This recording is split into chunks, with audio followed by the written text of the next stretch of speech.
Toyota's 2.5-liter hybrid system has long been considered one of the most dependable powertrains on the market.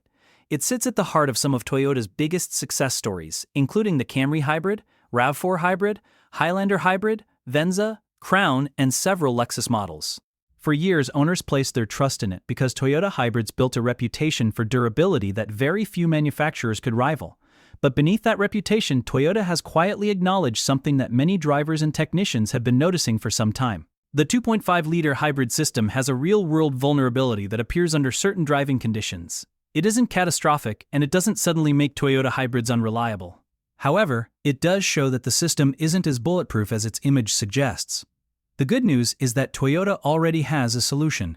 And if you own or are planning to buy a vehicle with this hybrid system, that update matters far more than most people realize.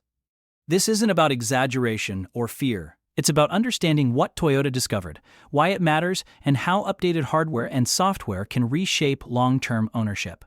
To understand the issue, you first have to understand why this hybrid system became the foundation of Toyota's lineup. The 2.5-liter hybrid pairs a naturally aspirated 4-cylinder engine with an electric motor and an electronic CVT, known as the eCVT. On the surface, it's straightforward. In reality, it's brilliantly efficient. It delivers instant low-speed torque, outstanding fuel economy, smooth city performance, and long-term reliability that turbocharged alternatives often struggle to match. Toyota intentionally avoided unnecessary complexity. No turbochargers. No extreme tuning, no pushing components to their thermal limits. That conservative philosophy is exactly why taxi fleets, commercial operators, and high-mileage drivers embraced it so strongly. It was designed to last, but as Toyota began installing this system into larger, heavier vehicles and pairing it with AWD configurations, the operating demands changed. New loads were introduced, and with them came new challenges. Toyota never announced a problem publicly.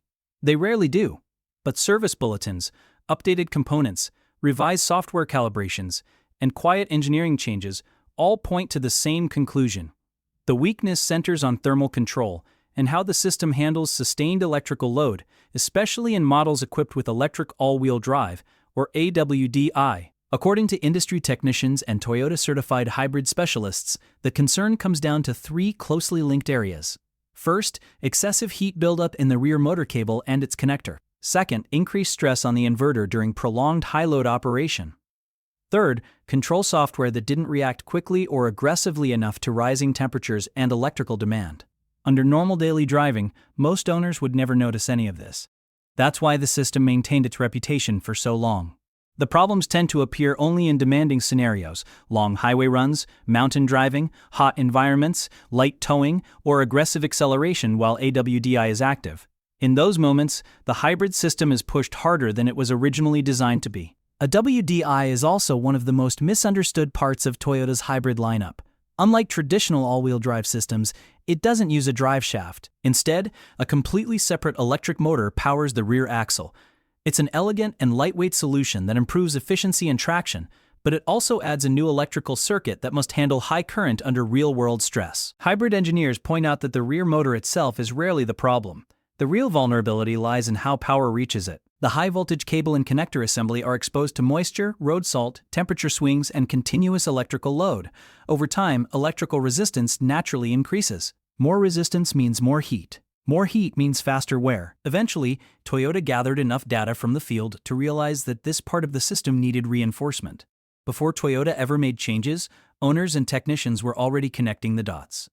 Reports began to show similar patterns: sudden hybrid system warnings, AWDI shutting itself off temporarily, noticeable power reduction during highway driving, check engine lights tied to inverter codes, and loss of rear motor engagement without any obvious mechanical failure. What made it even more concerning was how inconsistent the symptoms were. Many vehicles still drove perfectly most of the time. The faults came and went. And in engineering terms, intermittent problems are often the most serious, because they usually mean a system is operating right at the edge of its limits.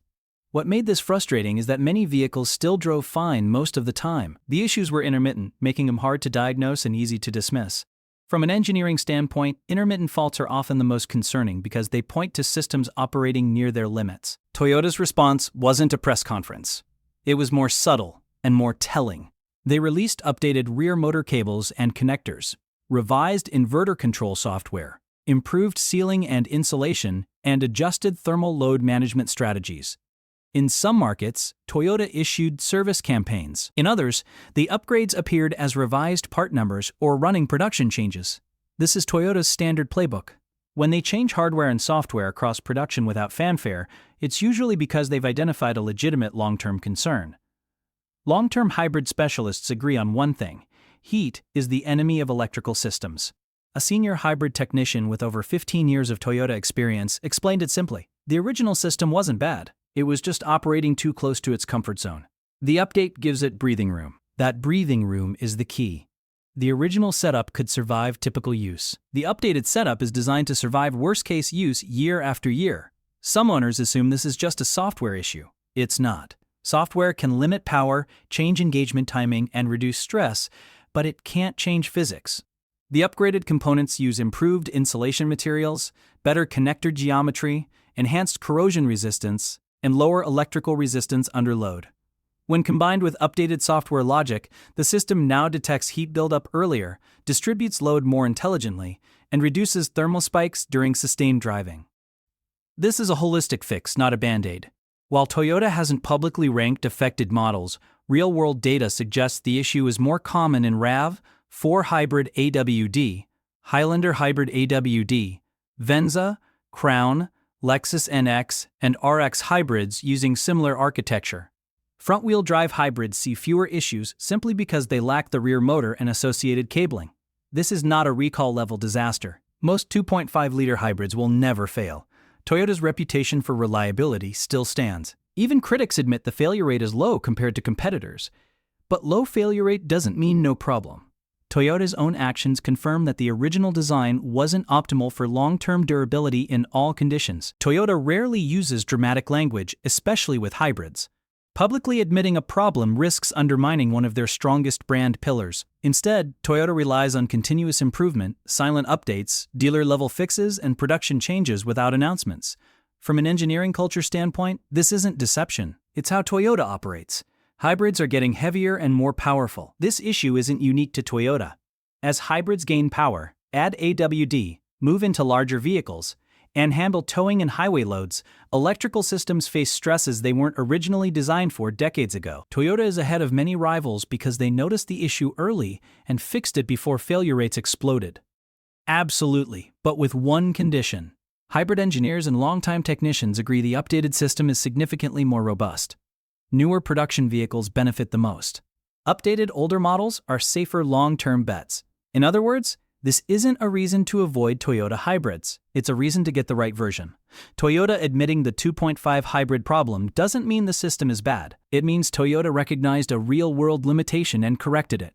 That's actually good news. The upgrade improves durability, reduces long-term risk, protects expensive hybrid components, and makes AWD hybrids more reliable in demanding conditions. If you own one, check for the update. If you're buying one, make sure it has the revised hardware and software. Because in the hybrid world, small changes make a big difference. In this, one matters more than most owners realize.